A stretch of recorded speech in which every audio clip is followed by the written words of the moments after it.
तो मेरे बहुत ही प्रिय और बेहद सम्मानित साथियों, दीपोत्सव की आप सभी को ढेर सारी शुभकामनाएं। माता लक्ष्मी आप पर अपनी कृपा बरसाए रखें। साथियों, ये विशेष एपिसोड बनाने का उद्देश्य केवल इतना है कि इस उहापोह में, इस भागदौड़ में क्या बहुत 7 जरूरी बातें जो कि लक्ष्मी पूजन के लिए नितांत आवश्यक है, आपसे भूल में कहीं वो रह तो नहीं गई। इसलिए ये 7 बातें लक्ष्मी पूजन के लिए बेहद आवश्यक है, उसी को लेकर के आज बात करेंगे। साथियों, पहली बात, झाड़ू को प्रतीक माना गया है माता लक्ष्मी का। इसलिए चाहे धनतेरस को हो तो बहुत अच्छा, नहीं तो लक्ष्मी पूजन, और इस वर्ष की यदि बात करें तो 20 अक्टूबर आपको एक नया झाड़ू अवश्य खरीदना चाहिए। और पूजा अर्चना के बाद में जो झाड़ू का स्थान है वो है आपके घर के दक्षिण पूर्वी कोने में। दक्षिण पूर्वी कोना, जिसको कि हम आग्नेय कोण कहते हैं, वहाँ पर आप स्थापित करें।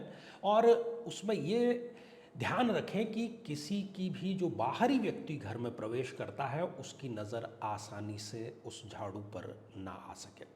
और झाड़ू का ये जो पूजन है ये प्रतीकात्मक रूप से, संकेतात्मक रूप से नकारात्मक ऊर्जा को घर से बाहर धकेलने का कार्य करता है। साथियों, दूसरी बात, हम मुख्य प्रवेश द्वार पर जो तोरण बनाते हैं, जो सजावट करते हैं, उसके लिए आप आम के पत्तों का इस्तेमाल करें। और आम यदि के पत्ते आपको उपलब्ध ना हो पाए तो अशोक के पत्ते भी चलेंगे। और उन पत्तों के साथ में यदि आप लाल या पीले रंग के पुष्प का इस्तेमाल कर लें तो ये सौभाग्य को बढ़ाने वाला होता है। ये हो गई दूसरी बात। अब बात करते हैं तीसरी बात, रंगोली। उसका निर्माण हम सभी करते ही हैं, मुख्य प्रवेश द्वार के बाहर उसका निर्माण जो है वो किया जाता है। तो रंगोली का जो आकार है, आप यदि इस शब्द पर भी ध्यान देंगे तो ये शब्द है रंगोली, मतलब गोल आकार की आप बनाइए उसको, अन्यथा किसी आयताकार वर्गाकार आकार की नहीं बनानी है, गोल आकार की होगी तो ब्रह्मांड पूरा गोल है। और पंच तत्वों का ये प्रतीक है, पंच तत्वों का संतुलन घर के वास्तु में हमारे शरीर में बना रहे, इसलिए रंगोली का जो सामंजस्य है वो हमें गोल आकार में ही किया जाना चाहिए।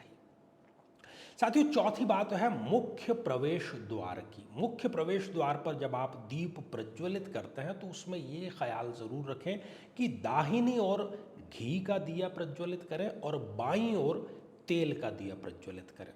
ये घर के संतुलन को बनाए रखेगा कि जो सकारात्मक ऊर्जा है वो बनी रहे और नकारात्मक ऊर्जा कभी प्रवेश न कर पाए। ये संतुलन बनाए रखना बेहद आवश्यक है। साथियों, पांचवी बात है, माता लक्ष्मी का जब आप पूजन कर रहे हैं, लक्ष्मी गणेश का जब आप पूजन कर रहे हैं तो आपका मुख उत्तर पूर्व दिशा की तरफ होना चाहिए। सबसे अच्छा ये रहेगा, उत्तर पूर्व की तरफ यदि आपका मुख नहीं है तो उत्तर की तरफ करेंगे तो भी चलेगा, वो भी यदि संभव नहीं है तो पूर्व की ओर आपका मुख होना चाहिए, जो पूजा अर्चना कर रहा है उसका। साथियों, छठी और बहुत महत्वपूर्ण बात, दीपक, दीप की ये अवली है। तो दीप जलाने की जब शुरुआत हम करते हैं तो पहला दिया आपको माता तुलसी के समीप लगाना है, वो आरोग्य प्रदाता है। दूसरा जो दिया है वो जल स्थान, जहाँ पर हम, चाहे वो रसोई में हो अन्यथा कहीं पर हो, घर में जो जल स्थान है, जो जहाँ से हम पीने का जल लेते हैं वहाँ पर स्थापित करें। आमतौर पर वो रसोई घर में ही होता है, तो वो हम प्रतीकात्मक रूप से माँ अन्नपूर्णा को समर्पित कर रहे हैं। और तीसरा जो दिया है वो मुख्य प्रवेश द्वार पर लगाना है, और उसके बाद में हम जहाँ पर भी घर में दिए आपको लगाने हैं वहाँ पर लगा सकते हैं। सातवीं और बड़ी महत्वपूर्ण बात कि जो संपूर्ण दियों की संख्या है वो विषम होनी चाहिए। विषम अर्थात 15, 17, 21, इस प्रकार से, वो संख्या सम संख्या नहीं होनी चाहिए। तो साथियों, ये महत्वपूर्ण 7 बातों का आपको जो सूचना देनी थी, और पुनः माता लक्ष्मी से यही प्रार्थना कि वो अपने आशीर्वाद में किसी प्रकार की कोई कमी न रखें।